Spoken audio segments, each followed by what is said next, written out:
За сайн байцгаана уу? Сайхан цусцгааж байна уу? Зуншлаг сайхан болж байна тийм ээ. За эзний ивэл та бүгдийн мен дээр бас дүүрэн байгаа гэж итгэж найдаж байна. Тэгээ өнгөрсөн 7 хоногт манай цуглаанд гэр бүлүүдэд зориулсан сургалт хийхээр ирсэн Солонгосоос ирсэн цуглааны пастор маань номлол хийсэн. Харин би тэр үеэр хаашаа явсан бэ гэвэл Үлзийд хороололд байгаа манай Баянмөх гэдэг залуу байгаа. Тэгээ Үлзий тасаргийн төрийн бас байгуулад бас архины хамааралтай болон тийм донтох нөлөөнд автсан хүмүүсийг одоо эмчлэх одоо тэр донтолтыг даван туулахад туслах зорилготой явуулж байгаа юм үйлчлэл байдаг. Тэгээ энэ үйлчлэл маань намайг бүтээсэн өдөр намайг очиход 19 хүн байсан. Энэ 19 хүн маань үндсэндээ бол цуглаан тэдний эрэхтэй нэг 5 6 долуулаа ирээд идэг. Тэгсэн 19 хүн байдгийн байна. Тэгээ яагаад цөөхөн ирдэг вэ гэхээр нэгдүгээр тэр хүмүүс маань бас юу юм байна? Машин унааны боломж юм уу те? Тэгээ машинда чихээд л ирдэг юм байна. Хоёрдугаарт тэнд байгаа зарим хүмүүсийн хувьд өвчтөе учраас хол газар руу тээвэрлэх явах тэр боломж жоохон тааруу байдаг юм байна. Тийм учраас одоогоос 3-7 хоногийн өмнөөс тэндээ байгаа хүмүүсийнхаа дундаа цуглаанаа хийж эхэлсэн. Сардаа нэг удаа манай цуглаанд ирээд хамтдаа хүндэтгэл мөрөглөө өргөн бусад үедээ тэндээ цуглаанаа хийж яхаар ингэж ярьж тохирсон. Тийм учраас би тэнд бас өнгөрсөн бүтэнсэ өдөр очиод эзний өдөр цуглаанд үйлчилсэн байна. Үг хуваалцаад тэр хүмүүстэй хамт хоол идэж уугаад үгийг сонсоод тэр хүмүүстэй хамтдаа нөхөрлөх юм цагийг гаргасан байна. Тэр хүмүүс эзний үгийг сонсоод эзний үгээр өрөөгдөж байгаа, шинчлэгдэж байгаа, урам зоригтой болж байгаа энэ байдлыг харахтаа үнэхээр эзэн талархсан. Бас тэр хүмүүс маань юу гэдгийг урд нь бол сайхан ажил төрөлтэй амьдрал ахуйтай хүмүүс явсан. Хэн нэгэн хүнд гомдсон, хэн нэгэн хүнд хаягдсан, орхигдсон, мэхлэгдсэн тэр зүйлээсээ болж амьдрах итгэл найдвараа алдсан. Тэгээд архинд орсон. Тэгээд гадаа гудамжинд явах үед янз бүрийн өвчин зовлон туссан. Гэвч одоо эзэн бурхан тэднийг эргээгээд амьдрах итгэл найдвартай, эдгэрэх урам зоригтой болгож, тэгээд хамт олон болгож, гэр бүл болгож тэнд ингээм хамтдаа гайхамшигтай зүйл хийж байгааг харахтаа их баярлсан. Тэгээд өчигдөр би бас нэг пастор найзтайгаа уулзсан байгаа. Тэгээд тэр найз маань юу гэж ярьсан бэ гэхээр Билли Грэхэм гэдэг Америкийн алдартай авралын зар тараагч хүн байдаг. За энэ Билли Грэхэм маань одоо дөнгөж 18 настайгаас эхлээд гадаа олон нийтийн талбайд зогсож сайн мэдээг тунхаглаж номлож эхэлсэн юм хүн байдаг. Тэгээ сая 92 илүү 99 настайдаа хорвоогийн мөнх бусыг үзүүлсэн. Тэгээд өөхөх хүртэлх хугацаанд мань нөхөр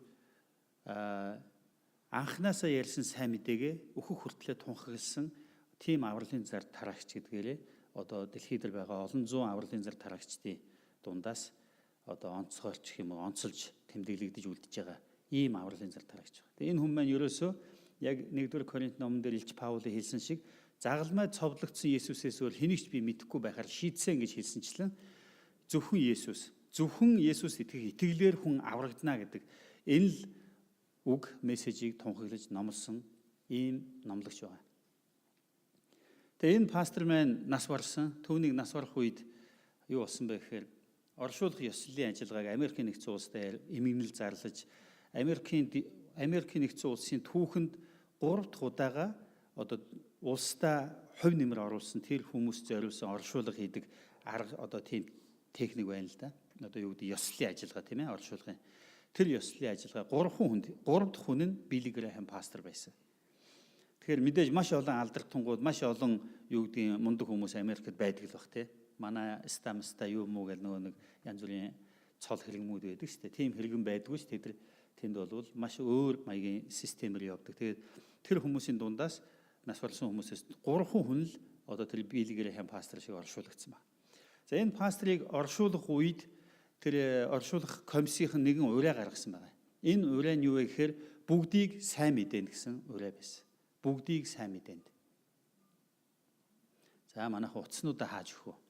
За одоо цөмөрөл цүнхээ авахад утсаа гаргаж ирээ утасныхаа дууг хаачих. Тэгээ утасныхаа дууг хаацсан юм шиг харж сууж байгаа. Дараа нь утас дуурдаг шүү. Тэгэхээр бүр эвгүй байдалд ордог шүү. За цөмөрөө утсаа гаргаж ирээд хаач. Дууг нь хаачих. За тэгээд энэ пастор маань нас барсан тэр үйл ажиллагаан дээр бүгдийг сайн мэдээнд. Цөмөр хамт хэлье 3 бүгдийг сайн мэдээнд. За ийм өрөө гаргасан байгаа юм. Бүгдийг сайн мэдээнд. All for gospel гэж. Тэгэхээр яасан бэ гэхээр ер нь бол Америкийн нэгдсэн улс эсвэл дэлхийд дахинаар манай монголчууд гэсэн бас яадаг вэ гэхээр нэг буян хийчээ. Нэг хүнд тусалчээ. Тэгээ энд нэг өвчтөе хүн, тэнд нэг одоо ийм юу асрамжийн газар, энд нэг ийм цэцэрлэг, энд нэг одоо би юу гэдэг тиймэрхүү тусламж хүмүүс ингээ хийя гэж ярьдаг шүү дээ, тийм ээ.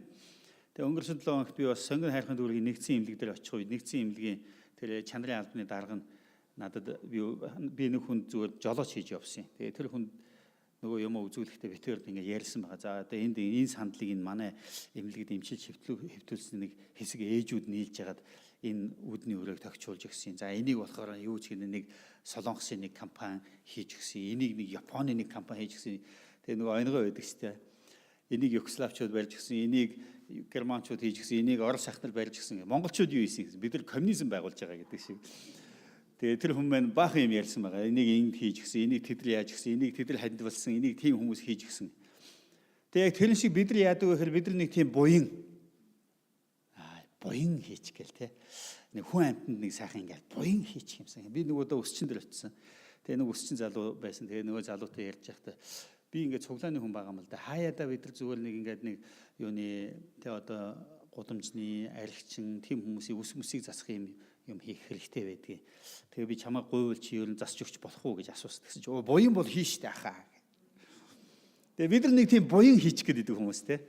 Тэгсэн миний одоо хэлэх гээд байгаа гол санаа юу вэ гэхээр энэ Билли Грэхэм пасторын оршуулгын үеэр буян хийх биш.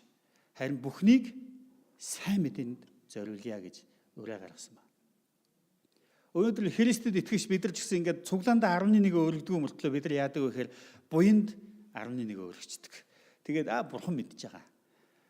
Гэтэл тэр буйны төлөө биш тэр бурханы төлөө өргөх ёстой 11 байдгаа гэдгийг ойлгох хэрэгтэй.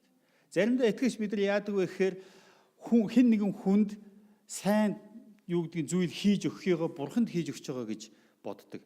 Тийм үнэн. Гэхдээ тэрнээс илүү чухал зүйл нэгдүгээр тэд бурханд үйлчлэх ёстой.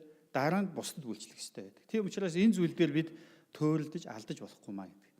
Тэгээд тэр миний уулзсан тэр Америкт 2 жил сургууль сураад Библийн сургууль сураад ирсэн пастор маань юу гэж ярьсан гэхээр бүгдийг сайн мэдэн гэсэн урайг сонсоод манай сургуулийн удирдлагууд хурал хийгээл манай хамрагддаг цуглааны пасторын баг нь хурал хийгээл яг зөв бид нар бүгдийг сайн мэдэн зориулах ёстой гэдээ манай сургуулиас ингээл асрамжийн газар өгдөг байсан мөнгө манай цуглаанаас орон гэргүй хүмүүс тусалдаг байсан мөнгөнийхөө хэмжээг шууд багасгаад тэгээд ерөөсөө сайн мэдээний төлөө сайн мэдээ хаан тунхаглагдчих, сайн мэдээний төлөө яаж зарцуулагдах вэ?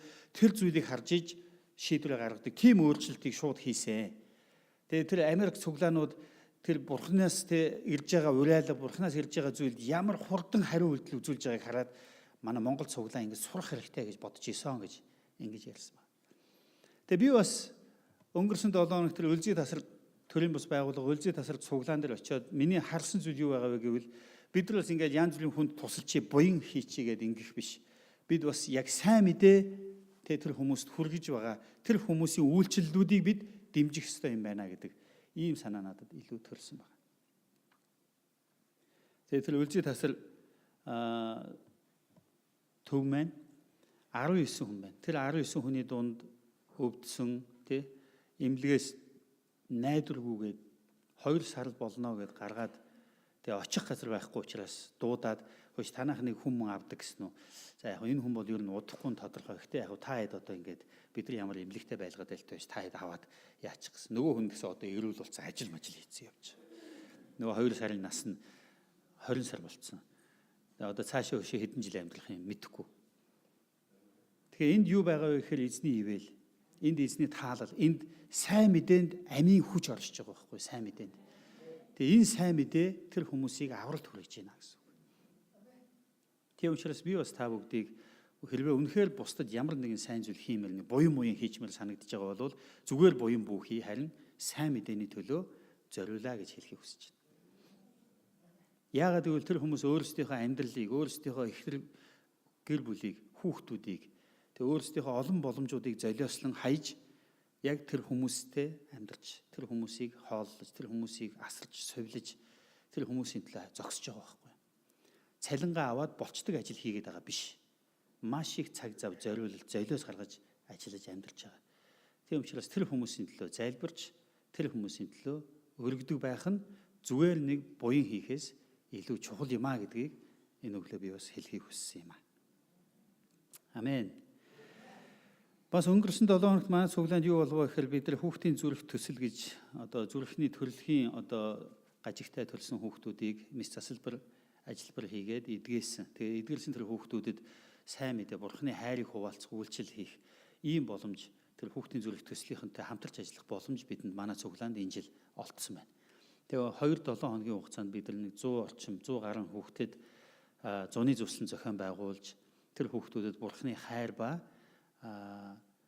нэгүүлсэл тэр баяр хөөргийг хэрхэн хуваалцах ёстой юм бэ гэдэг тухай зааж хуваалцсан байна.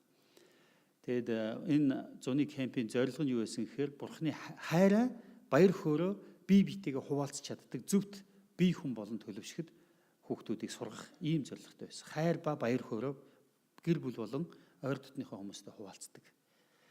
Тэгээ энэ зорилгын төлөө бид нар энэ үйл ажиллагаа явуулсан. Зорилгодоо хүрч чадсан гэж би бодож байна. Ягаад гэвэл манай тэр хүүхдүүдийн сурсан дуу хийж байгаа бүжиг дараа нь тэр гэр бүлийнхэндээ зориулж бичсэн хайрын захиа тэр гэр бүлийнхэндээ зориулж бэлдсэн бэлэг тэр бүх зүйл үнэхээр энэ хүүхдүүд энэ зуны цуслан тэр хүүхдүүдийн төлөө зориулсан зорилгоо биелүүлж чадсан гэдгийг харуулж байгаа. Тэгээ өнөөдөр ч гэсэн би бас бидний дунд магадгүй тэр хүүхдүүдийн эцэг эхчүүд ах トゥ хамаатан садангаас бидний дунд зарим хүмүүс ирсэн байгаа гэж би ингэж найдаж байна. Тэгээд та бүгдийг би бас манай цуглаан тавтаа морилно гэж урьж байна. За энэ үйлчлэл тэгээ манай цуглааныхан маш их хичээл зүтгэл гаргаж ажилласан. Манай сайн мэдээний баг, манай шинэ багийнхан хамтарч одоо энэ үйлчлэлийг маш амжилттай зохион байгууллаа. Хүүхдийн цуглааныхан болон цуглааны бусад үйлчлэлдэр байдаг хүмүүс цаг заваа зориулж тэгээ олон шөнө нойргүй хонж их хичээл зүтгэл гаргасан. Тэгээ та бүхэндээ баярлалаа гэж бас хэлхийг хүсэж байна. За. Өнөөдрийн Библийн хэсэг. Та бүхэн эзний үгийг санаж байгаа тийм. Марк 12:13-аас 17 дугаар ишлэл. Бие биенээ сорих, бие биедээ үл итгэх байдал бол гэмт мөн чанарын үр дагавар юм а. Бие биенээ сорих, бие биедээ үл итгэх байдал бол гэмт мөн чанарын үр дагавар. Нэлээд хэдэн жилийн өмнө манай нэг найз пастор минь надад ингэж хэлсэн байна. Мөөжгөө хэн нэгэн хүн өөрийнхөө тухай яриад би тэгж байгаа, би тэгэх болно гэж хэлвэл тэр хүнд зүгээр итгээл хүлээгээд авчих нь зөв юм байна гэж би бодсон гэж хэлсэн. Тэгээ заримдаа хүмүүс өөрийнхөө тухай худлаа хэлдэг шүү дээ, тэ? Худлаа хэлдэг. Одоо юу гэдгийг өөрөө ямар нэг юм хийхгүй байгаа мөртлөө би яг хийж байгаа.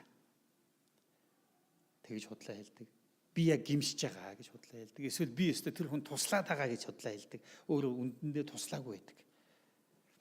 Гэхдээ тэр хүний надад хэлсэн үг надад таалагдсан. Хэрвээ хэн нэгэн хүн өөрийнхөө тухай би тэгж байгаа гэж хэлвэл тэр хүн зүгээр итгэцэн дээр. Яагаад гэвэл хүн өөрийнхөө тухай ярьж байгаа учраас зүгээр итгэцэн дээр юм биш үү гэж. Харин миний төрөлхийн байдал маань юу байдаг вэ гэхээр үргэлж эргэлздэг. Яг энэ үннээсээ ярьж гин үгүй юу? Энэ хүн яг одоо ярьж байгаа шиг маргааш байх болов яах вэ? Энэ бол миний төрөлхийн мөн чанар. Магадгүй та бид нар ч гэсэн бас ийм байх.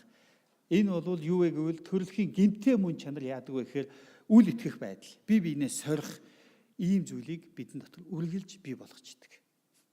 За худлаа да худлаа. Улс төрч нэг нөхөр зурагтаар гараад юм ярангуут худлаа да худлаа гэл тэгж гинүү те. Энэ маань юу вэ гэхээр бидний үл итгэх байдал байгаад байгаа байхгүй. Тэгээ бурханд итгэлгүй байх, бурханд хүндэтгэлгүй байх, бурханд дутуу зориулттай байх гэдэг бол бас л мөн адил гэмт мөн чанарын үр дагаврууд юм а. Тэгээ бурханы тухай бурханаас асар их хിവэлийг хүртдэг, бурханы тухай асар их сонсдог, бурханы гайхамшгуудыг хардаг. Гэхдээ яадаг вэ гэхээр үгүй санаандгүй яг тохиолдох байсан юм тохиолдсон юм билүү. Гэтэл бурхан тэр хүний гуйлд залбирал эсвэл тэр хүний төлөө бусад хүмүүсийн гуйлд залбиралд хариу болгон хийж өгч байгаа гайхамшигт ивэлийг зүгээр л болох байсан юм болцсон юм билүү. Тэрийг зүгээр тэг би мангар юм шиг ингээд бурхан тусалчлаа гэдэг ингээд эмороод байгаа юм биш байгаа даа гэж бодох байдаг үе байдаг. Энэ бол гэмтэй мөн чанарын юу үр дагавар юм аа. Бурханд хүндэтгэлгүй байдаг. Өнөөдөр бид нар яг энэ танхимд юу хийж байгааг гэвэл бид Бурханы өмнө сууж байгаа юм. Өнөөдөр бид энэ зааланд юуны төлөө ирсэн бэ гэвэл бид Бурханы өмнө хүндэтгэл өргөхийн тулд ирсэн. Тэгвэл энэ хүндэтгэл өргөхөд бидний бие авч явж байгаа байдал, бидний бие авч явж байгаа хандлага, хувцлалт бүх зүйл үүнд нөлөөтэй. Юу гэдгийг нэг хорин найран дээр бид нар жишээ нь юу гэдгийг зүгээр л гэрийнхээ хувцастаа гүгээд очих уу? Хэрвээ тэгвэл юу болох вэ? Яасан хүндэтгэлгүй, яасан муухай. Нөгөө хүмүүс энэ одоо хэнийг доромжилж байгаа юм бол гэж таны тухай ярихгүй гэж юу? Тэгвэл яг үүнтэй адилхан. Эзний өдөр цуглаанд ирнэ гэдэг бол Бурханд хүндэтгэл өргөх, түүний өмнө даруй зур сэтгэлээр ирэх. Яг үнэндээ бид нар энэ дэлхийд амьдрах үедээ гэмт мөн чанараасаа болж, гэм нүглэр дүүрэн байгаа энэ дэлхийд зовж амьдрахдаа бид Бурханы өмнө асар олон зүйл дээр урам хугарч, няцаж, мохож, хүч чадалгүй, тамир тэнхээгүй болдог. Итгэлийн хувьд урамгүй болдог, хүчгүй болдог. Сэтгэлийн хувьд урамгүй болдог, хүчгүй болдог. Бие махбодын хувьд хүчгүй болдог, урамгүй болдог. Харин бид эзний өмнө ирээд хүндэтгэл мөрөглийг чин сэтгэлээс өргөх үед юу болдог вэ гэхээр эзний оршихуй, эзний тусалгоо биднийг шинэ хүн болгож өгдөг. Бидэнд шинэ итгэл найдвар өгдөг. Бидэнд шинэ хүч өгдөг. Бидний бие махбодыг эдгэж өгдөг. Тийм учраас хүндэтгэл мөргөлд чин сэтгэлээсээ хандах хэрэгтэй байдаг. Харин гэмт мөн чанар бидрийг хамаагүй штэ гэж хэлдэг. Би таныг ариун сүнсэнд дуулууртай байх уу, махан биеийнхаа гэмт бодлуудад дуулууртай байх уу гэдгийг бодож үзээсэй гэж хүсэж байна. Дутуу зориулалт. Эзэнд амлсан боловч амлалтаа сахидгүй. Эзний төлөө тэгнэ ингэнэ гэж хэлдэг боловч түүндээ хүрдэггүй. Яан зүрийн дутуу зориултууд бидэнд байдаг. Энэ юу вэ гэвэл энэ гэмт мөн чанарын үр дагавар. Тийм учраас та бид гэмт мөн чанараа ялан дийлэхийн тулд Бурханаар сонгогдсон, тослогдсон, ариусгагдсан, зөвтгөгдсөн хүмүүс гэдгээ хүлээн зөвшөөрөх хэрэгтэй. Тийм учраас бид өчигдрөх шиг, хуучин хүн шиг байж болохгүй юм. Амен. Тийм учраас би та бүгдийг Есүсийн нэрээр хүчтэй байхаар, шинэ хүн байхаар зүрх сэтгэлдээ шийдвэр гаргаасай гэж хүсэж байна. Бид бол бүхэлдээ ер нь завхарсан хүмүүс мөн. Бид бол үнэндээ бол завхарсан хүмүүс, арчаагүй хүмүүс, бохир хүмүүс, бузар хүмүүс. Энэ бол бидний жинхэнэ бодит байдал. Гэхдээ үүнийг хүлээн зөвшөөрөхөд хэцүү байдаг. Яагаад гэвэл бид нар үргэлж өөр хэн нэгнээс өөрийгөө илүү дээр гэж боддог. Харин Бурхан таныг хизээч өөр хэн нэгэнтэй харьцуулахгүй. Ариун бус гэдэг л хэмжүүртэй таныг харьцуулах болно. Ариун эсвэл ариун биш. Тэгэхээр энэ стандарт, Бурханы стандарт хэмжээнд нийцүүлж амьдрах нь та бидний үүрэг юм аа. Түүнээс биш бид тэрийгч бодвол бас нэг сүмд 3 удаа явцсан арай гайгүй. Би ч нэг Библийг нэг 2 уншицсан. Энэ төр гэх юмар бид өөр хэн нэг хүнээс илүү болох юм бидэнд юу ч байхгүй. Бид бол нүгэлтэй, бүхэлдээ завхарсан хүмүүс юм аа. Миний нэр хүнд эрх ашигт буруугаар нөлөөлж байгаа хинч миний дайсан гэх бодолд бид автагддаг. Тэр хүнд дургу болдог. Энэ муу юу яхаар надад гээл. Бид бол ийм хүмүүс. Харин Бурхан болвол ойлгож ухаарахад дэндүү алс, дэндүү том. Тоос шорооноос бүтсэн бид гим нүгэл хийж өөрийг нь Бурханыг эсэргүүцдэг. Бурханы өгч буй хайр ивэлийг нь үл тоомсралдаг. Тэгэл нэр хүнд бие биенээ магтах магтаалд дэндүү дуртай. Бузар муугийн их усэр болсон мөнгийг хайрладаг. Бурханаас өөрөөс нь илүүгээр мөнгийг эрхэм чухалд тооцож байгаа хүмүүсийг хайрлаад тэдний төлөө цорын ганц хүүгээ тэдгээр нүгэлтнүүдийн өмнөөс золиос болгон модон загламад цовдлуудлан өхүүлж үр төлөөсийг нь өмнөөс нь үүрүүлэн байж өөрийн шударга зөвхт ариун байдлыг хэмжүүрд хүмүүс биднийг нийлүүлэх боломжтой болгож байгаа энэ Бурханыг ойлгож ухаарахад дэндүү хэцүү. Бид хэн нэгэн хүн сайнаар хандхад тэр хүн бидний сайнаар хандж байгаад муугаагаар хандах юм бол бид тэр хүнд гомдоод, дургуцаад, үзэн ядаад, дахиж тэр хүний нэрийг ч бараг сонсомооргүй, зүсийг ч хармааргүй, харангуут л нэг гүйдэлгүйгээл дургу хүрээл дотроос ингээл юм арцагнаал тэгдэг. Гэтэл бурхан яагаад тэгдэггүй юм болоо? Бид нар бол бурханыг те Петр шиг өстө наад Есүсийг чи мэдэхгүй энэ төр гээл Есүсээс урвна. Есүсээс илүү те өөр эд зүйлийг хайрлна. Бид нар тэгэл яваад идэг. Дүр эсгээл яваад идэг. Тэгээ Есүс бүгдийг мэдж байгаа. Тэгсэн байж яаж тэр бидрийг хайрлаж, яаж тэр бидрийг хүлийн зөвшөөрч, яаж тэр бидрийг миний хүүхэд гэж дууддаг юм болоо. Дэлхийн ямар ч шашин бурхан ийм инэрэнгүй бас ийм үл ойлгогдсон байдаггүй. Ийм их хайр инрэл нэгүүлсэл өгөөд өөрийнхөө хүүхэд болгоод авчихсан хүмүүс бид нар өчүүхэн зүйлсэд гомдлон, бие биенээ үзэн ядна, бурханд итгэлгүй хандна, бузар муутай хутгалдана, өөрсдийн бодол санааг дандаа бусдынхаас илүү гэж бодно. Тэр байтугай заримдаа Библиэс ч миний бодол зөв гэж бодно. Тэг ийм хүмүүсийг бурхан яаж хүлээцтэй хандаж уучилдаг юм болоо. Бидний бурхан бол үнэхээр ойлгоход хэцүү бурхан. Харин бурхан бидэнд өршөөнгүй, нэгүүлсэнгүй, төвчээртэй хандахаар нь бид нар юу гэж хэлдэг гэж бурхан байдгүй байхгүй юу? Тийм болохоор өнөөдөр би ингэж явж байгаа юм. Хэрвээ тэр бурхан байсан бол тэгчих үед, тийм үед надад тийм хэцүү зүйл тохиолдоход тэгчих нь яасан юм? Манай тэр тэгж өвдөхөд эдгэчих нь яасан юм? Манай тэр тэгж нас барахад хүлэхгүй байх нь яасан юм? Амьд байсан болвол гэтэл яг бидний яриад байгаа тэр стандарт хэмжүүрээр бурхан бидэнд хандсан бол бид аль хэдийн үнс болцсон байна. Бидний итгэдэг бурхан үнэхээр хүний оюун санаагаар ухаж ойлгоход амархан биш.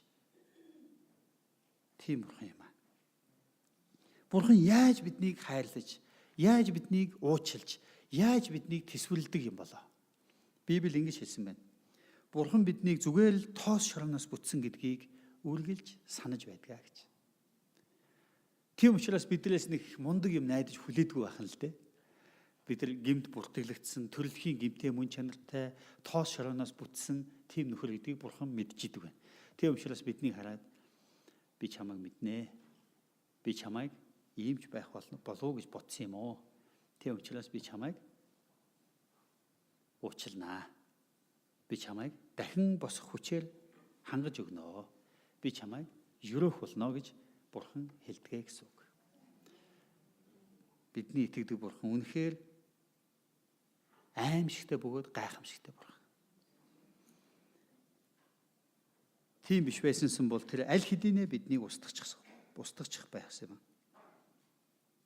Та ер нь бурханы тухай хэр мэдэх вэ? Та өөрийнхөө тухай хэр мэдэх вэ? Яг үнэндээ бидний мэдлэг өчүүхэн. Бидний мэдлэг өчүүхэн. Тийм учраас бурхан бидэнд мэдэх ёстой хамгийн чухал мэдлэг мэдээллүүдийг Библиэд багтаан бидэнд өгсөн байна. Тийм учраас бид та бүгдийг Библийг уншихыг дахин уриалж байна. Библийг унш. Библийн зарим хэсгийг уншихад та ойлгоно. Зарим хэсгийг та уншихад ерөөсөө ойлгохгүй. Ямар утгатай юм бэ? Яагаад ийм бичсэн юм бэ гэж бодогдох зүйлсүүд маш их гарна. Гарах ёстой юм. Харин тэр үедээ та дахин Библийг унших хэрэгтэй. Хуучин гэрээг унших үедээ шинэ гэрээг та ойлгоно. Шинэ гэрээг унших үедээ хуучин гэрээг ойлгоно. Дахиад шинэ гэрээг унших үедээ хуучин гэрээг ойлгоно. Дахиад хуучин гэрээг унших үедээ шинэ гэрээг ойлгоно. Ойлгохгүй байгаа зүйлүүдээ ойлгоол яваад. Цал буурал болтлоо уншсан ч Библи бидэнд үргэлжил шин, үргэлжил нууцлаг, үргэлжил агуу зүйлсийг илчилсээр байх болно. Тийм учраас та бүгдийг Библийг уншиж, Бурхны тухай ойлгон мэдэж, бас өөрийнхөө тухай ойлгон мэдээсэй гэж ингэж хүсэж байна. Өнөөдөр бид өөрсдийнхөө нөхцөл байдлыг сайн мэдэхгүй байна. Өнөөдөр би хинбэ гэдгээ бид сайн мэддэггүй. Гэхдээ бид юу гэж боддог вэ гэхээр би бол гайгүй л гэж боддог. Би бол болноо, чаднаа, гайгүй. Над дээр заримдаа хүмүүс хэлээд байдаг байхгүй. Пастор ажил олоод өгөөч. Би ч урд нь нэлээд хэдэн жилийн өмнө бол ажил олоод өгдөг байлаа. Хүн лөө яриад биш энэ манай цуглааны нэг хүн байгаа маа. Нөгөөт нь манай цуглааныг л тэгэнгүү цуглааны хүн арх уухгүй, тамхи татахгүй, худлаа хэлэхгүй, цагаас хожигдохгүй юу гэдгийг одоо итгэвчтэй үнэнч hard working тест хамгийн сайнэр ингээд шууд цуглааны хөнгүүд нөгөө хүн шууд тэгээ ботчихно. Тэгээд тэгээ пастор та хүнээ явуулчих. Нөгөө хүн очиод 7 хоногийн дараа ажилласаа халагдчихсан. Тэгээд дараа нь нөгөө ажил олгогч маань пастор та яасан сонин хүн над руу явуулсан бэ? Яасан бэ? Өө яах вэ тэр хүн чинь. Тэгээд эхний удаа 2 дахь удаа тэгэнгүүт би 3 дахь удаагаас нөгөө хүн ажил олоод өгөөч гэдэг тэгэхээр чи яг хийх үү? Чи хэцүү байсан чи яахгүй үстэй, тэхгүй үстэй, ингэхгүй үстэй баахан амын нас нөгөө чинь тэг нь үгүй ястай яг таны нэрийг баасдахгүй, хуглахгүй гэл. Тэгэл яах вэ? Яг л адилхан юм болж байгаа юм чи. Тэгээ би юу ойлгосон бэ гэхээр хүмүүс юу н өөрийнхөө тухай мэддэггүй юм байна гэдгийг ойлгосон. Өөрийгөө дандаа өөрөөсөө илүү боддог. Өөрийгөө илүү царайлгаар, өөрийгөө илүү хүчтэйгээр, өөрийгөө илүү төвчээртэйгээр боддог. Гэхдээ яг бодит байдал тийм биш байдаг. Тийм учраас бид Библийг унших хэрэгтэй. Библи уншвал та өөрийнхөө хинбэ гэдгийг мэдэх болно. Та өөрийнхөө сул талыг олж харах болно. Зөвхөн олж хараа зогсохгүй. Та өөрийнхөө сул талыг хэрхэн сайжруулж засах вэ гэдгээ та мэддэг болно гэсэн үг. Тийм учраас Библи унш. Та бас Бурхны тухай сайн мэдэхгүй байгаа. Библи уншаад Бурхны тухай судал. Библийг унших болгондоо та эндээс Бурхны тухай би юу сурж болох вэ гэдэг асуултанд хариул. Юу сурж болох вэ? Тэр асуултыг чимээгүй цаг болгоныхоо дэвтрийн нэг чухал асуулт болго. Тэгээ Библийн тухайн хэсэг уншихдаа би энэ Библийн хэсгээс Бурхны тухай юу сурж болох вэ? Өнөөдрийн Марк 12, 13-аас 17 дугаар эшлэлдэр бид Бурхны тухай юу сурж болох вэ? Бид ярих болно. Тэгж та Библийг уншвал Библи таны хувьд үргэлж шин, үргэлж ивэл өгсөн зүйл байх болно. Өнөөдрийн Библийн зүйлд ийм л хорон муу хүмүүс өөрсдийнх нь дунд хүн болон амьдарч байгаа Бурхныг сорхоор хандаж байгаа тухай гарч байна. Хэрвээ 13 дугаар ишлэлийг харуул тэд ингэж хэлсэн байна. Тэд түүнийг үгэн дээр нь өрхтөж барихын тулд яасан гинэ? Есүст өрх тавьж байгаа байхгүй юу? Шувуунд өрх тавьдаг, тарганд өрх тавьдаг, бас Есүст өрх тавьдаг юм байна шүү дээ. Есүст өрх тавьсан юм чинь та нарт мөн өрх тавих болно. За Есүсийг өрх тавиад өрхтөж барихын тулд хэсэг хүмүүс очсон байна. Хин гэж байна. Фарисеан болон Херодийнхны зарим нь гэж хэлсэн байна. Фарисеа гэдэг бол хинбэ гэвэл шашны төлөөлөгчд, шашны тэргүүнүүд. Херодийнхан гэдэг нь хинбэ гэвэл улс төрчид. Шашин төрийг хослон баригч гэдэг шиг нөхдүүд очсон байна гэсэн үг. Тэгээд Есүсийг сорих гэж байна. Өрх тавьж штэ. Одоо үгэн дээр нь Есүсийг онголдуулж барьж аваад буруутгаад тэгээд замаасаа зайлуулах гэж байгаа байхгүй юу? Хэрвээ бид нар яг энэ 12 дугаар бүлгийн эхний хэсгийг унших юм бол Есүс фарисеучуудын тухай маш хатуу сургаалт зүйлэл ярьсан байна. Юу гэж хэлсэн бэ гэхээр нэг хүн усан үзмийн талбай байгуулж тойруулан хашаа бариад шахуурганы сав суулган цамхаг босгожээ. Тэгээд үүнийгээ тариаланчдад түрээслүүлээд аянд явваа гэж. Нэгсэндээ Бурхан өнөөдөр та биднийг энэ тариаланчид шиг болгосон, сонгосон байхгүй. Танд Бурхан өөрийнхөө олон зүйлийг найдаж, даатхан үлдээсэн гэсэн утгатай. Ургас хураах цаг болоход тэрээр тариаланчдаас усан үзэм авчруулахаар залцаа илгээвэ. Тэд залцыг нь барьж зодоод хоосон буцаажээ.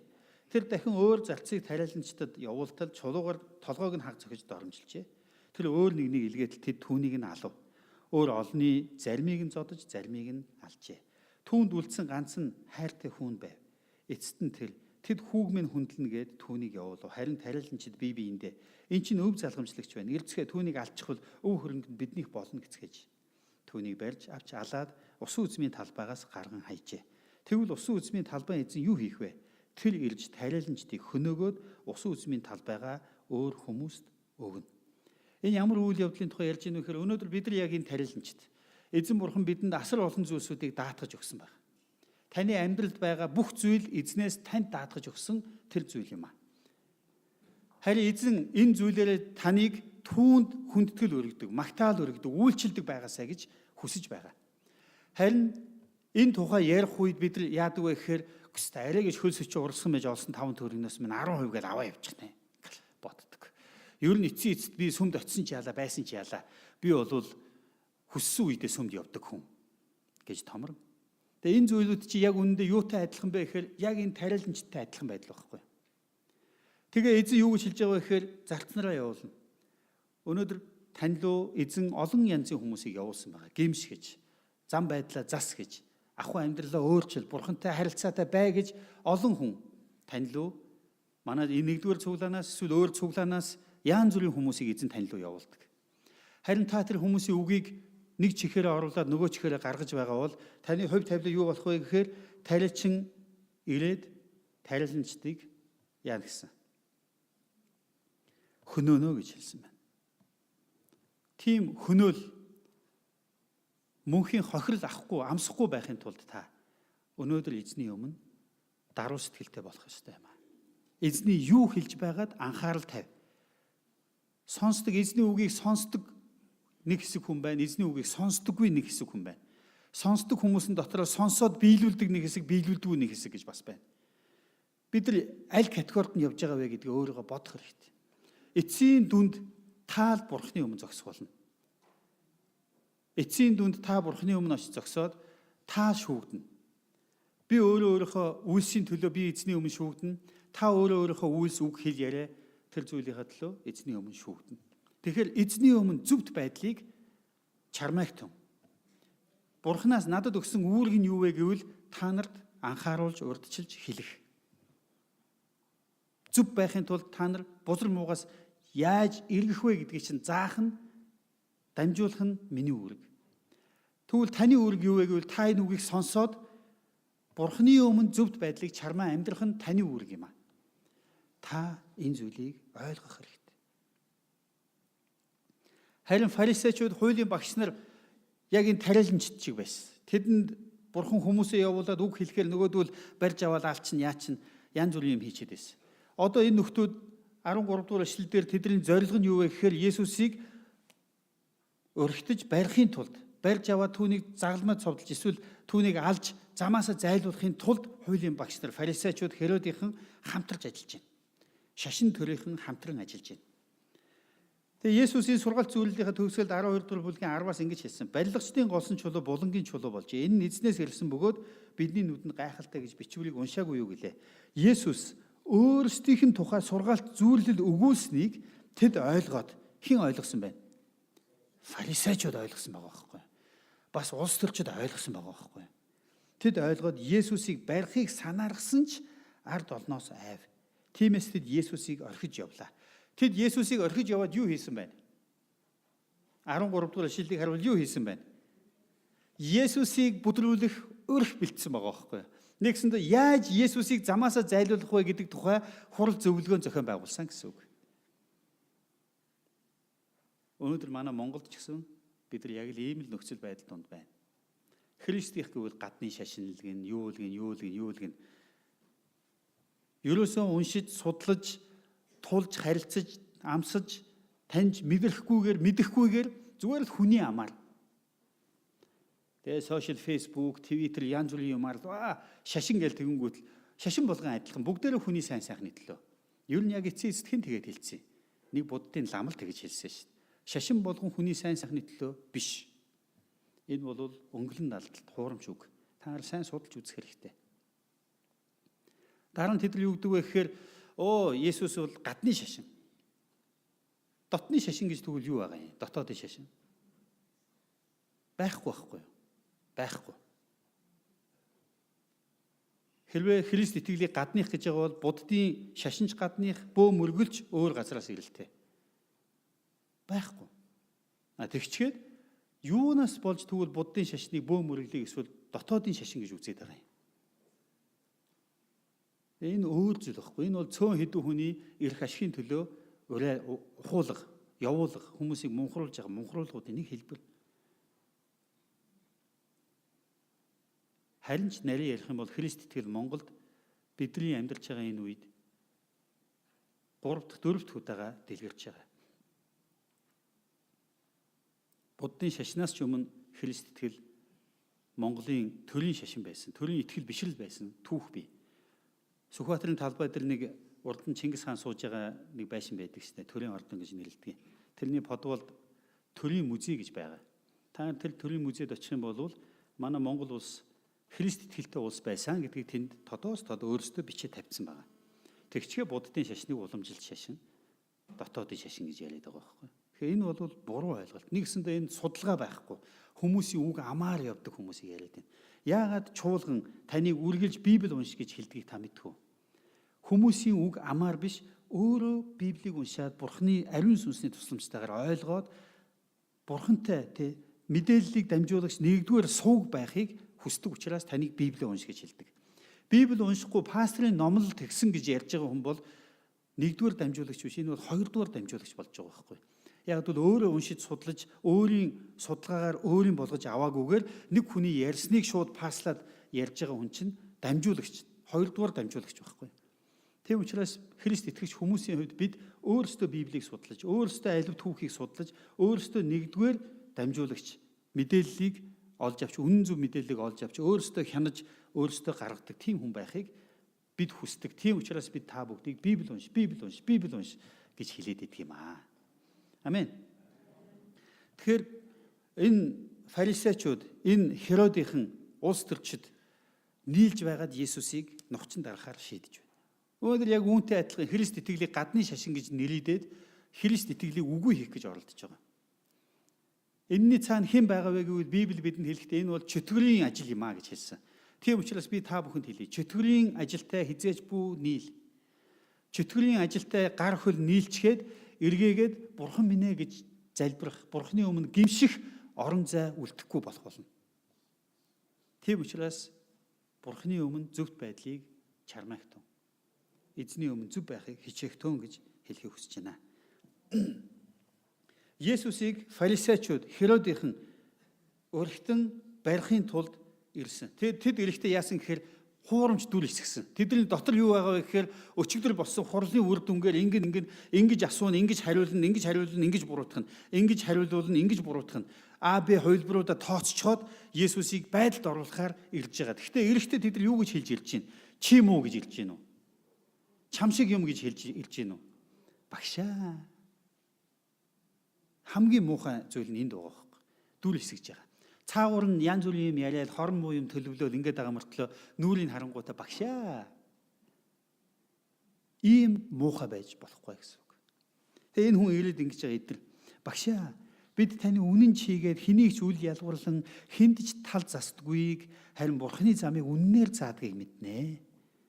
Энэ айгүй гоё үг яриад байгаа биз? Амар бурханлаг сонсогдож байгаа үстэй. Гэхдээ санаа нь юу байгаа вэ? Есүсийг онхолдуулах гэдэг байгаа шүү дээ. Тэгсэн байж наана бол амар бурханлаг юм яриад байгаа байхгүй. Цэзарт албан татвар төлөх нь хуульд нийцүү үгүй юу? Тэгээд тухайн үеийн нөхцөл байдал нь юу байгаа гэхээр Израиль маань өөрөө Ромын эзэнт гүрний колон улс байсан. Колончлогдсон улсынхаа хувьд тэд Юли Цезар бол тэр үед нас барсан байгаа юм л да. Юли Цезар бол манай эртний өмнөх 400 оны хүн л дээ. Одоо энэ болж байгаа үйл явдал манай эртний 30 онд болж байгаа, 30-31 онд болж байгаа үйл явдал. Тэгэхээр 400 хэдэн жилийн өмнө нас барсан хүнийг одоо гаргаж ирж ярьж байна. Тэгээд Цезарт албад төлөх нь хуульд нийцүү үгүй юу гэж асууж байна. Колон улсынхаа хувьд татвар төлөх ёстой болчиход байгаа юм.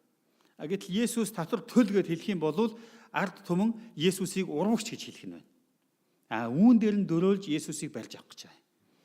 Битгий төль гэж хэлэх юм бол Херодийнхан одоо нөгөө нэг Ромын удирдлагадор Израилийг удирдах байгаа Херод хааны засаглал байгаа шүү дээ. Херод хааны засаглалынхан Цезарыг энэ нөхөр эсвэлгүүцлээ гэж барьж аваад Есүсийг яах вэ? Алах гэж байгаа байхгүй юу? Тэгээд нөгөөдөл чинь боцсон. Ямар мэргийн санаа вэ? Ястай нэрээ энэ яаж хариулсан энэ мүү үхэхээс аргагүй боллоо гэж тэд бодож байгаа байхгүй. Тэгээд тэд ирээд багшаа гэд худлаа нял хийж ирж ярьж байгаа. Харин 15 дугаар эшлэл Есүс тэднийг хоёр нүур гаргаж байгааг мэдээд тэгвэл эндээс бид Бурхны тухай юу сурч болох вэ? Хэрвээ бид хоёр нүур гаргавал Есүс яана гэж байна? Мэднэ гэдгийг сурж болж байна. Хэрвээ та хоёр нүур гаргавал таныг хоёр нүур гаргаж байна гэдгийг Есүс мэднэ. Нэг зүйл бид Бурхны тухай сурч болох зүйл энд байна, тийм ээ? За. Есүс хоёр нүур гаргаж байгааг нь мэдээд тэдэнд та нар намайг юунд сорно вэ? Надад динар авчирч үзүүл гэв. Тэд нэг динар авчирсанд Есүс Хиний дүрс бичээс вэ гэхэд тэд Цэзар их гэлээ. Есүс тэдэнд Цэзарын ямиг Цэзарт, Бурханы ямиг Бурханд өг гэж айлтлаа. Нөгөө бүдрүүлэх гээд ирсэн хүмүүс бол одоо бодож байгаа шүү дээ. Есүстэй ингэж хариулах юм бол ингэж буруутгах гэдэг, ингэж хариулах юм бол ингэж буруутгах гэдэг нь гарцаа байхгүй болцсон гэж бодоод Есүсийг булан шахацсан, аргагүй байдалд оруулсан гэж бодоод ирж байгаа. Харин эзэнд өөр гарц байна уу? Байна. Тэгвэл эндээс бид Бурханы тухай тэгвэл юу сурж болох вэ? Гарцгүй мэд газарч Бурхан гарах гарцыг хийнэ. Тийм учраас өнөөдөр та нарын амьдралд ямар нэгэн хэцүү зүйл, зовлон, асуудал үнэхээр одоо яахаас ч аргагүй тэг ингээд яг хан мөрөгчж байгаа мэт хүнд хэцүү нөхцөл байдал тохиолдож байгаа бол бид эндээс Бурханы энэ занч нарыг байран залбирах хэрэгтэй. Гарцгүй мэд газарч гарах гарцыг заадаг эзэн минь ээ. Та намайг удирдах энэ нөхцөл байдал донд зөвийн замаараа хөтлөн дагуулж өгөөч. Бид нар заримдаа ингэж боддог өстой гим хийхээс аргагүй байдалд би орчлоо. Бурхан намайг хамгаалсангүй. Үгүй байх нь шүү дээ.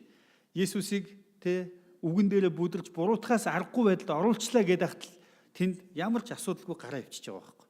Тэгвэл таны гим хийхээс аргагүй байдалд оруулаад үлдээн гэдэг эзний хувьд хийх ажил биш байх нь байна. Тэгэхээр үргэлж ямар ч нөхцөл байдал донд гим нүглийг эсвэргүүцэн зогсох, гим нүглийг даван туулах боломж, чадамж, нөхцөл ивэлийг эзэн танд хийж өгч чадна гэдгийг бид эндээс сурж байна. Тийм учраас өөрөө өөртөө гим нүгэл хийх боломжийг эрх чөлөөг бүү олго. Харин эзнээс би яах ёстой вэ эзэн минь туслаач гэж гуйх хэрэгтэй. Иохан 9-р бүлэгдэр бас яг ийм зүйл болдог. Фарисеучуд завхаарж байгаад үйлдэл дээр баригдсан нэг эмэгтэйг барьж ирээд Есүс рүү аваад ирдэг. Завхаарна гэдэг чинь уг нь эрэгтэй эмэгтэй хоёр хүн байх гэдэг байгаа байхгүй юу? Тэгсэн эрэгтэйг нь үлдээч гэхэд эмэгтэйг нь бариад ирж байгаа. Тэгснэ яг хуулийн дээр Левит номон дээр юу гэж хэлсэн бэ гэхээр завхаарж байгаа хоёрыг хоёулыг нь чулуудаж аал гэсэн байдаг. Харин одоо фарисеучуд өөрсдийнхөө үзэмж тааллын дагуу хуулийг өөрчилсөн байна. Тэгээ нөгөөдөл чинь нэг эмэгтэйг авчирангуудаа энэ эмэгтэйг үйлдэл дээр нь барьлаа. Мөсегийн хуулийн дагуу энэ эмэгтэйрээ чулуу шидэж алах хэрэгтэй. Яах вэ? Одоо нөгөө хүн Есүс болохоор чулуу шидэх юм бол муухай харгис хүн болж ард түмний дунд нэр хүнд нуунна. Чулуу битгий шидэх юм бол Бурхны хуулийг зөрчсөн хүн гэж тооцогдохоор болж байгаа юм. Тэгээ нөгөөдөл чи яах вэ Есүсээ? Есүс юу хийлээ? Газар суугаад юм бичиж эхэлсэн. Тэгэхээр ямар нэгэн шийдвэр, ямар нэгэн хариу өгөхөөсөө өмнө зүгээр доошоо газар суугаад газар юм бичсэн. Юу бичсэн юм болоо? Юу бичсэн юм болоо? Тэр нь нууц, бидэнд нууц. Тэгсэн чинь нөгөө хуулийн багш нар нөгөө нэг Есүсийг одоо байдалд оруулчлаа гэж бодож штэ. Есүс юм хийж чадахгүй тэнд газар суугаад юм бичээд штэ. Тэгсэн нөгөө хуулийн багш нар хөөш хэлээч яах юм бэ одоо? Чулуудах юм уу? Чулуудах юм уу? Есүс босч ирээд нөгөө өөрлөн том дуугараад байгаа хүмүүслөө хараад та нарын дундаас нүгэлгүй хамгийн ихний чулууг шидэ гэж хэлдэг. Нөгөөдөл чи шокод ордог. Тэгээд хамгийн ахмадаасаа яадаг вэ? Нэг нэгээр нууцаар чимээг өхөн зүхтаад яваад өгдөг. Яаж байгаа гэхээр тэнд нөгөө ахмад хүнийг хүндэлдэг. Ахмад хүмүүс нь тэг инг гэж ингэж ярьдаг. Магадгүй ахмадуудын санаа байсан байгаа байхгүй юу? Тэгээ нөгөөдөл чинь яасан? Есүсийг байдалд оруулах гэсэн ахмадууд өөрсдөө байдалд ороод зүхтацгаасан байна.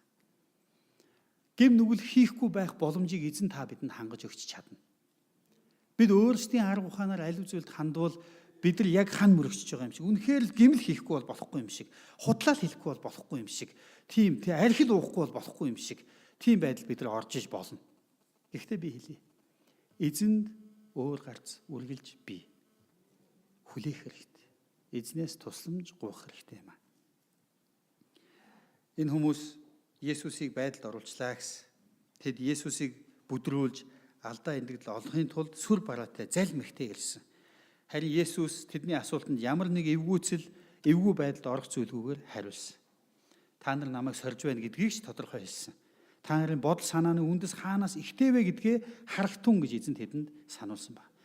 Чиний өнөөдөр надад хэлж байгаа асуулт чинь ямар бодол санааны ихтэй вэ гэдгээ бодоо гэж эзэн хэлж байгаа. Өнөөдөр би бас таныг хэлмээр байна.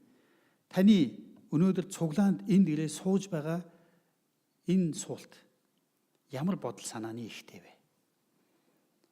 нэг ашиг олчих юмсан, нэг идэгчих юмсан, нэг амжилтанд хүрчих юмсан, эсвэл нэг найзтайгаа уулзчихъя. За яг хуу газ цуглаанд очиж суучингуудаа зах гараад тэгээд юм аваад харья. Ямар бодол санааны ихтэй байгаа вэ? Эсвэл би эзний өмнө очиод хүндэтгэл мөргөл өргөмөр байна. Би эзний өмнө очиод гим нүглээ гимшмээр байна. Би эзний өмнө очиод шин ивэл, шин тослогоог аваад, шин ирж хүч, шин урам зориг, шин итгэл найдвар аваад явмаар байна. Бидний энд ирсэн алхам ямар бодлын ихтэй вэ? Хэрвээ эзний өмнө зөвхт тийм тааламжт биш зүйл байгаа бол би таныг урамшуулъя. Эзний өмнө гимшигтэн. Учир нь та битгэлийн бодол санааг нэвт шувт мэдж байгаа. Бид түүнийг хуурам эхэлж, аргалж дөнгөхгүй. Тийм учраас хамгийн сайн шилдэг арга бол түүний өмнө бууж өгөх. Түүний өмнө хүлээн зөвшөөрөх бол бидний хамгийн зөв алхам юм аа. Тэгээ өнөөдрийн энэ Библийн хэсгээс би таард 3 зүйлийг санаасай гэж ингэж хүсэж байна. Нэгдүгээр Бурхныг унахын тулд бүү сорой. Бузар муугаар Бурхныг бүү сорь гэж байдаг тийм ээ. За энэ гэсэн үг. Бурхныг бузар муугаар бүү сорь. Хүмүүний хамгийн гүн гайхамшигтай зүйлс Бурхны өмнө энгийн зүйл юм аа. Хүмүүс бидний хувьд бодоод олж чадах хамгийн мэргэн, хамгийн гоё, хамгийн гүнзгий, хамгийн гайхамшигтай зүйлс эзний хувьд энгийн. Тийм учраас Бурхныг сорихын тулд Бурхны эсрэг зүйлд гар хөл бүү оролцоо. Бурхныг бузар муугаар бүү сорой. Бурхныг таньж мэдхийн тулд харин Бурхныг сорих явдал бол байж болно. Би яагаад ингэж хэлж ийнэ вэ гэхээр Гидеон хуучин гэрэн дээр Бурхан түүнийг үйлчлэлд дууддаг. Тэгсэн чинь Гидеон юу гэж хэлдэг вэ гэхээр хэрвээ та үнэхээр намайг дуудаж байгаа юм бол ингэж өгөөч. Тэгсэн Бурхан тэрнийхэн дагуу хийгээд өгчдөг. Тэгсэн чинь маргааш нь Гидеон хэрвээ та намайг үнэхээр дуудаж байгаа юм бол яг энэнийхээ эсрэгээр өнөөдөр хийгээд өгөөч. Тэгвэл би таныг гэж итгэе гэж хэлдэг. Бурхныг таньж мэдхийн тулд сорих явдал байж болох юм. Гэхдээ дандаа сориод иж болохгүй. Жишээ нь бид нар аягүй бол намайг ингэ хэлэнгүү зарим нь ингэ шүү дээ. За Бурхан та үнэхээр байдгийн бол пастор сорж болно гэж хэлсэн шүү дээ. Та намайг сая 500 төгрөгийн цалинтай ажилд оруулаад өгч гэнтэр. Иймэрхүү маягаар эзнийг сорих гэж магадгүй. Үгүй. Зөвхөн Бурхны танд өгсөн үг дуудлага тэр зүйлийг ойлгож таньж мэдхийн тулд түүнийг сорих ийм л явдал байж болно. Гэхдээ энэ нь дандаа байж болохгүй. Нэгсэндээ дандаа сорно гэдэг нь итгэлгүй байдал гэсэн үг байхгүй. Гидеон нэг удаа сорьсон, 2 удаа сорьсон, түүний дараа хүлээн зөвшөөрөөд Гидеон өөхөх хүртлээр итгэлийн замаар явсан байдаг. Тэгвэл эзнийг сорно гэдэг бол эзэнд өөрийгөө бүрэн зориулахын өмнөх том урдл алхам болдог байх нэ. Тийм учраас би та бүгдийг Бурхныг бузар муугаар битгий сориорой гэж нэгдүгээр сануулахыг хүсэж байна. Хоёрт Цэзарын юмыг Цэзарт нь өг. Хүнээс гаралтай зүйлийг хүнд нь өгөө гэж. Битгий тэрийг аваад яваад бай. Өөрийн болох гэж битгий оролт. Тэр динар болвол хүмүүсийн ажлын хөдөлмөрийн хөлс багхгүй юу? Ажлын хөлс. Тэгээ тэрийг болохоор бид нар бол юу гэж бодох вэ гэхээр би хөдөлмөрлсөн, би өөрийн хүс хүчээр олж авсан гэж бид нар бодно. Гэхдээ эзэн Цэзарын юмыг Цэзарт нөгөө гэж хэлсэн. Аятайхан хэрэглээрээ аваад үлдэж болноо биш. Тэгэхээр татварын тухай энэ ярьж байгаа. Тэгээ бид нар дэлхийн хууль журманд захирагдах хэрэгтэй. Петр номон дээр бидэнд маш тодорхой хэлсэн байгаа. Хүмүүсийн бий болгосон альва бүтцэд өөрсдийгөө захируул гэж хэлсэн байна. Альва бүтцэд. Энэ нь Цэзарын юмыг Цэзарт нь өг гэдэгтэй агаар нэгэн гэж ойлгож болно гэж бодож байна. Хүмүүсээс гарч байгаа юм болгон бас муу байдаг ч биш л дээ. Сайн зүйлс бас байна хөрхий. Гэхдээ дэлхийн зүйлсээ Бурхны зүйл гэж бүү андуур. Цэзар бол хүн. Хүний эхлүүлсэн зүйл Бурхны ажлыг гүйцэлдүүлэхгүй. Хүний эхлүүлсэн зүйл Бурхны ажлыг гүйцэлдүүлэхгүй. Хүний уур хилэн Бурхны зөвхт байдлыг ч гүйцэлдүүлэхгүй. Тийм учраас хүний юмыг хүнд нь үлдээ. Бурхны юмтай бүү хол. Тэгээ нэг чухал зүйлийг би бас энд онцолж хэлхийг хүсэж байна. Юу вэ гэвэл Хүмүүс бидний чухал зүйлийг ойлгох хэрэгтэй байна. Бид нар ингэж ярьдаг штэ. Заримдаа сохор зоосны ч үн хөрөхгүй гэж одоо хүний тухай тэгж үнэлдэг тийм ээ. Сохор зоосны ч үнгүй амтэн. Ингэж ярьдаг. Эсвэл юу гэдэг ингээл нэг машины тойл ч юм уу нэг юм эвлэрчингүүд наад чи чамаас үнэтэй шүү хөөш. Ингэж хэлдэг мөн үү? Тэгээ энэгээр бид нар заримдаа юу хэлэх гээд идэг вэ гэхээр одоо эд зүйл бол үнэтэй. Жишээ нь энэ эд зүйлүүд бол үнэтэй. Хүн бол үнгүй юм шиг тэгж ярих гээд идэг. Гэтэл нэг чухал зүйлийг би танд одоо хэлье. Таныг үн цэнтэй болгодог нэгэн бол Бурхан юм аа. Таныг үн цэнтэй болгодог нэгэн бол Бурхан. Бурхан хүнийг үн цэнтэй болгодог. Хүн эд хөрөнгийг үн цэнтэй болгодог. Ойлгож байна та? Хүн эд зүйлийг үн цэнтэй болгодог. Хэрвээ хэн нэгэн хүн тэ мөнгөн бөгж чухал гэж бодвол тэр хүний хувьд мөнгөн бөгжил чухал. Эсвэл хэн нэгэн хүн манитан бөгж чухал гэж бодвол тэр хүний хувьд манитан бөгжин чухал. Хэн нэгэн хүнд алтан бөгж чухал гэвэл тэр хүний хувьд алтан бөгжил чухал. Хэн тэр манитыг чухал болгоод байгаа юм? Хэн тэр алтыг чухал болгоод байгаа юм? Хэн тэр мөнгийг чухал болгоод байгаа юм? Та биш гэж юу?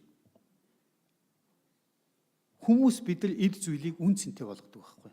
Алт газар хөрсөн дор байж хад хэдэн төрлийн үнэтэй.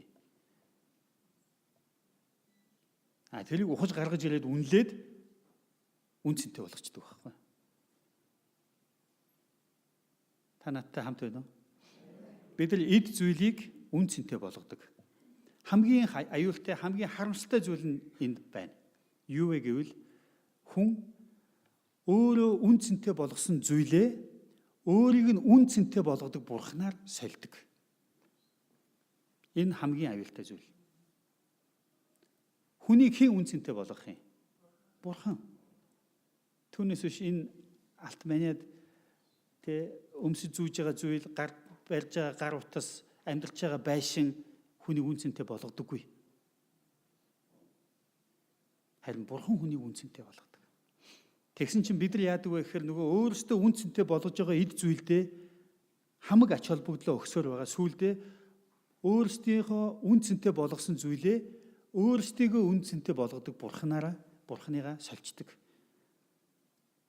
Тэгчээд эн чинь юу гэсэн үг вэ гэхээр нөгөө нэг хөлөөрөө толгоогоороо хөл хийх гэдэг чинь болж байгаа байхгүй.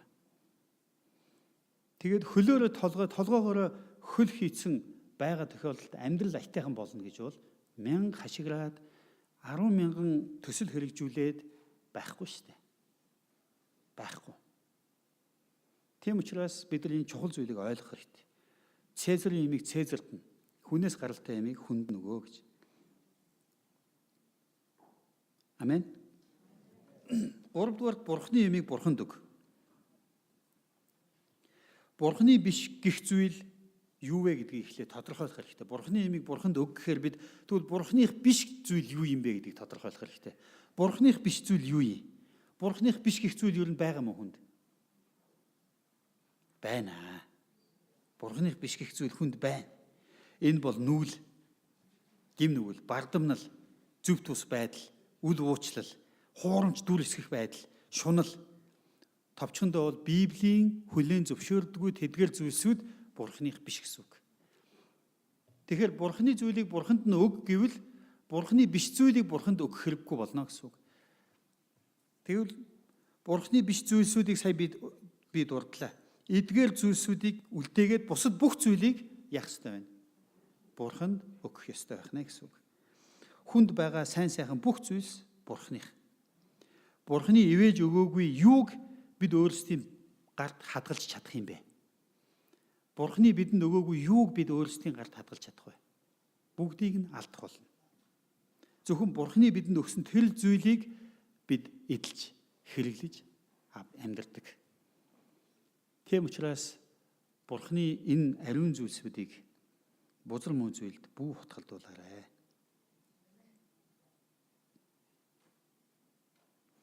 Бурхны юм гэдэг бол хүний сүнс, ам, мах, бие махбод, хүсэл мөрөөдөл, хүний хувь тавилан. Эдгээр зүйлс бол бодиттой матери биш. Харин хүнийг тойрон хүрээлж яадаг бодит материйн цөм болж байдаг зүйл бол эдгээр зүйлс юм аа.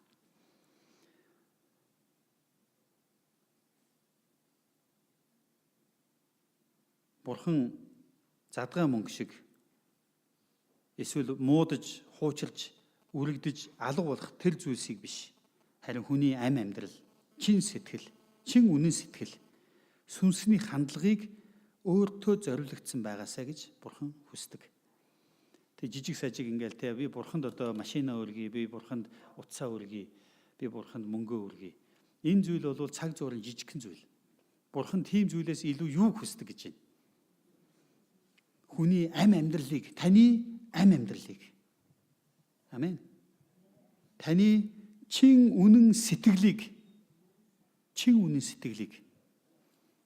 таны сүнсний хандлагыг өөрт нь зориулагдсан байгаасай л гэж эзэн хүсдэг. Түүнд өөр зүйл хэрэгтэй биш. Яагаад гэвэл өнөөдөр бидний хэрэгжилж байгаа бүх эд хөрөнгө, бидний дансанд байгаа мөнгө бүгд Бурханых байхгүй юу? Тэгээ Бурханы ямиг Бурханд буцааж өгөнч гэж юу ахав те өөрийнхөө ямиг. Харин Бурхан бидрээс юу хүсдэг вэ гэвэл түрүүний хэлж байгаа тэр хүний амь амьдрал, чин үнэн сэтгэл, сүнсний хандлага, зориулалт, хичээл зүтгэлийг Бурхан бидрээс хүсдэг юм аа. Амен. Есүсийг буруутгаж баривчлах боломж гаргах ёстой хүмүүс түүний хариултанд гайхан юу ч гэхээ мэдэхгүй таг болж байгаа. Бурханыг сордог, эсэргүүцдэг хүмүүс бүгд яг ийм байдалд орох болно. Тэд гарцаагүй арганд нь хийлээ гэж бодсон ч Бурхан тэдний ямар гүн далд нууц бодлуудыг мэдж байгаа учраас түүнээс гарах өөр арга замыг эзэн үргэлж бэлдэх болно. Тийм учраас бүгдийг мэддэг тэр Бурхан таныг миний юмыг надад өгөөрэй гэж хэлж байна. Бурхан танд миний юмыг надад буцааж өгөө гэж хэлж байна. Цөмөр эзэнд өөрийнхөө амь амьдралыг чин үнэн сэтгэлээ, сүнсний хандлага, хичээл зүтгэл зориултаа өргөцгөөё. Бурхан бүхнийг мэднэ. Бүх зүйл Бурханд харьяалагддаг. Бурханыг бузар муугаар бүү сорь. Бурханы юмыг Бурханд өг, бүү авч үлд, бүү хадгал, бүү хармал. Амен. Цөмөр хамтдаа эзний өмнө залбирцгаая.